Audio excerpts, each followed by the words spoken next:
ખબર પડી કે મચ્છુમાં છે એ સાક્ષાત જગદંબા છે, એટલે વારે વારે અમને પગે લાગે અને માં કહીને બોલાવે. અને પછી એક દિવસ મચ્છુમાં વિચારે છે કે મારે આ પુણ્યની પરીક્ષા લેવી પડશે, અને આમ કહી અને પુણ્યની પરીક્ષા લે છે. અને કહેવાય છે કે પુણ્યો પરીક્ષામાં પાસ થાય છે.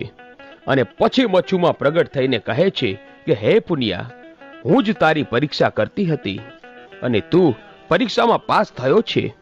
અને ત્યારે પુણ્યો બોલ્યો કે હે મચ્છુમાં, હું તો પામર માણસ છું અને તું તો જગદંબા છો. હવે આવી પરીક્ષા કરતી નહીં માં, નહીતર હું હારી જઈશ.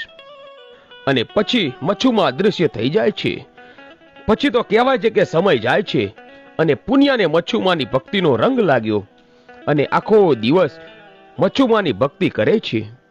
હવે સમય વીતતા વીતતા એક દિવસ નવરાત્રીનો સમય આવ્યો અને કહેવાય છે કે માં જગદંબા મચ્છુમાં નવરાત્રીમાં ગરબા ગાવા જાય છે. અને એક